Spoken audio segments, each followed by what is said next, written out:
नमस्कार सर्वांना, Rupali delicious kitchen मध्ये आपलं स्वागत आहे। आज आपण दोडक्याची भाजी बघणार आहोत। एकदम साधी सोपी आहे करायला, एकदम पटकन होते, वाटण वाटायची गरज नाही, काहीच नाही, झटपट होते एकदम। फक्त मुगाची डाळ भिजलेली पाहिजे, ती काय कोमट पाण्यात 15 मिनिटं भिजत टाकली तर बाकीची तयारी होईपर्यंत डाळ पण भिजते। तर मग चला साहित्य बघूया आणि रेसिपीला सुरुवात करूया।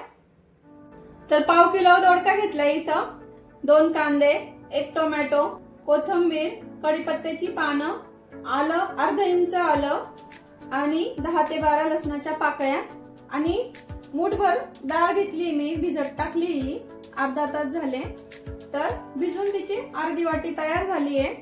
फोडणीसाठी जिरं, मोहरी, हा आमचा घरगुती लाल मसाला आहे, नाशिक स्पेशल लाल मसाला आणि नाशिक स्पेशल काळा मसाला। तुम्ही ऑनलाईनही ऑर्डर करू शकता, या सोबत चहा मसाला पण आहे आपल्याकडे। तुम्हाला ऑनलाईन ऑर्डर करायचा असेल तर मी स्क्रीनवर नंबर देईल किंवा तुम्ही डीएम करा, मग मी त्यानंतर तुम्ही जेव्हा डीएम कराल तेव्हा मी तुम्हाला नंबर पाठवेल। तर धना पावडर, हळद आणि चवीपुरतं मीठ घेतलं इथं। आता आपल्याला दोडका कट करून घ्यायचा आहे। आधी दोडका कट करण्याआधी आपल्याला त्याचे जे या शिरा असतात ह्या काढून घ्यायच्या आहे आणि हे बटाट्याचं जे सोलन असतं याने काढायचे, खूप पटकन निघतात। आता हे जे वरचे शिरा आहे त्या पूर्ण मी इथं काढून घेते, खूप जास्त नाही साळायचं, कवळा कवळा आहे मस्त, त्यामुळे खूप जास्त साळायची गरज नाहीये या शिरा। तर आता या पूर्ण मी काढून घेते। दोडक्याचे असे सगळे शिरा काढून घेतलेत इथं मी, कट करून घेऊया। याचं ह्या पुढच्या साईडचं देठ आणि मागच्या साईडचा हा भाग जो तो काढून टाकायचा आणि आपल्याला याच्या एकदम अशा बारीक फोडी करायच्या, म्हणजे खूप जास्त बारीक पण नाही करायच्या आणि खूप मोठ्या नाही करायच्या। तर या पद्धतीच्या आपल्याला इथं फोडी करून तयार करून घ्यायच्या आहे फोडी। तर दोडका कट करून स्वच्छ धुवून घेतलाय 2 पाण्याने, कारण कट केल्यावर पण त्याला थोडासा असा चीक येतो बाहेर, कट केल्याच्या नंतर दिसतं तो आपल्याला बरोबर। तर 2 पाण्याने स्वच्छ धुवून घ्यायचा आहे दोडका एकदम, त्यातलं पाणी काढून टाकलंय आपण, कारण आपण लगेच फोडणी देणार आहे।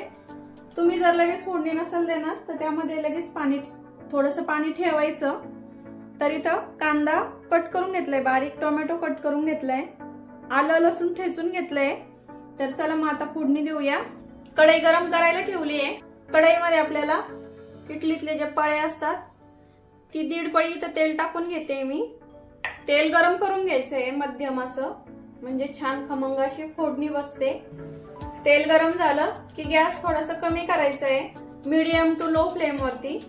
तेल गरम झालं की मोहरी टाकून घ्यायची आहे, मोहरी छान तडतडू द्यायची, म्हणजे कच्ची लागत नाही आणि अशी कडवट लागत नाही। मोहरी छान तडतडली की जिरं टाकून घ्यायचंय, जिरं छान फुललं की आपल्याला इथं लगेच लसूण टाकून घ्यायचं आहे ठेचलेला। लसूण थोडासा हलकासा लाल रंगावरती येऊ द्यायचा आहे। गॅस पूर्ण आता कमी करायचा आहे, पूर्ण एकदम लो फ्लेम वरती करायचा आहे। लसूण थोडासा तांबूस झाला की इथं आपल्याला कांदा टाकून घ्यायचा आहे।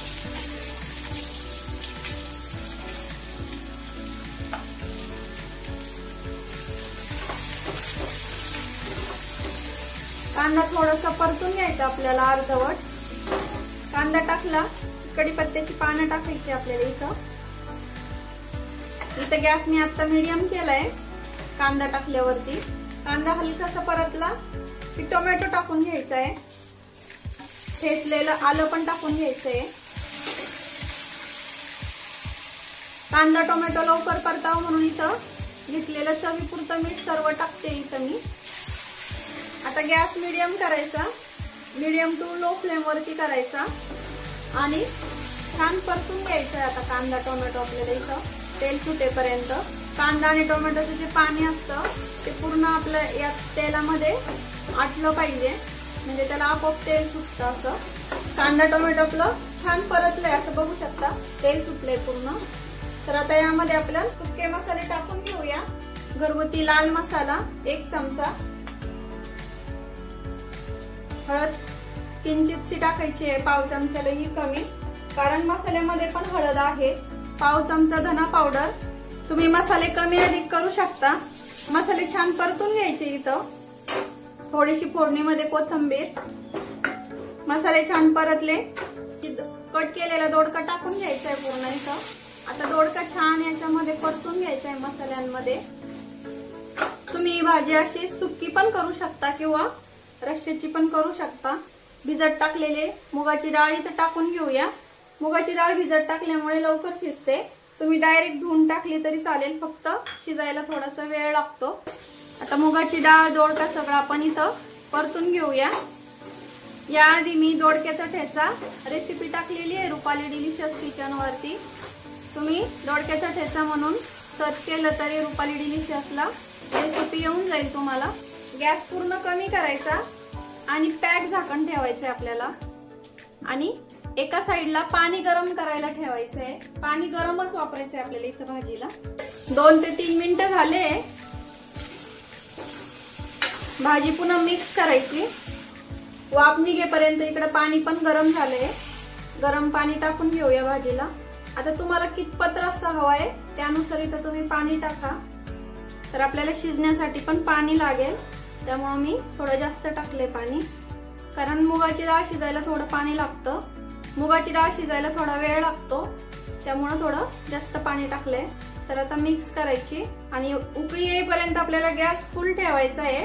इथं बघू शकता गरम पाणी टाकल्यामुळे किती छान तर्री आली आहे आणि चव पण तेवढीच छान होते गरम पाणी टाकल्यामुळे कुठल्याही भाजीला। त्यामुळे तुम्ही इथं गरम पाणीच वापरा भाजीसाठी कुठल्या पण। तुम्ही ही भाजी कुकर मध्ये पण करू शकता, फक्त जेव्हा पाणी टाकाल तुम्ही याच्या निम्मच पाणी टाकायचं, कारण कुकर मध्ये पटकन 2 शिट्ट्या सुद्धा लागत नाही शिजण्यासाठी। 1 फुल शिट्टी आणि 1 हाफ शिट्टी मध्ये भाजी शिजते। तर तुम्ही ही भाजी कुकर मध्ये पण करू शकता। भाजीला उकळी फुटली की चमचा ठेवायचा एक भाजीच्या कढईमध्ये किंवा कुठल्या भांड्यात करताय तुम्ही त्याच्यामध्ये आणि अर्धवट असं झाकण ठेवायचं, म्हणजे आपले दोडका आणि डाळ पटकन शिजतं, खूप जास्त गॅस लागत नाही। मग आता शिजल्यावर दाखवते आणि अधून मधून भाजी शिजेपर्यंत, भाजी शिजण्यासाठी 10 ते 12 मिनिटं लागतात, तोपर्यंत अधून मधून 1 ते 2 वेळा भाजी हलवून द्यायची। एकसारखी भाजी पूर्ण शिजते हलवून दिल्यामुळं भाजी। तर आपली भाजी इथं तयार झाली आहे। बघू शकता एकच मसाला वापरलाय, तर किती छान अशी तर्री आली आहे। डाळ पण अशी छान शिजली, एकदम मॅश होते हातावर केल्यावर। आणि दोडका शिजलाय का हे पण बघूया। तर दोडका पण आपला छान शिजलाय। तर आता सर्व करून घेऊया। आपली भाजी इथं खाण्यासाठी रेडी झाली। इथं आता थोडीशी कोथिंबीर, अशी गरम गरम दोडक्याची भाजी आणि त्यासोबत चपाती भाकरी किंवा नुसता गरम गरम भात असला तरी खूप छान लागते ही भाजी। तुम्ही फक्त भाताबरोबरही भाजी करू शकता, छान लागते भाताबरोबर सुद्धा नुसती। रेसिपी कशी वाटली तुम्हाला कमेंट मध्ये नक्की सांगा। रेसिपी आवडली असेल तर लाईक शेअर सबस्क्राईब करायला विसरू नका आणि रेसिपी नक्की ट्राय करा, कारण घरचं जेवण हे खरंच स्वादिष्ट असतं। अशाच नवीन छान छान रेसिपींसोबत पुन्हा भेटूया।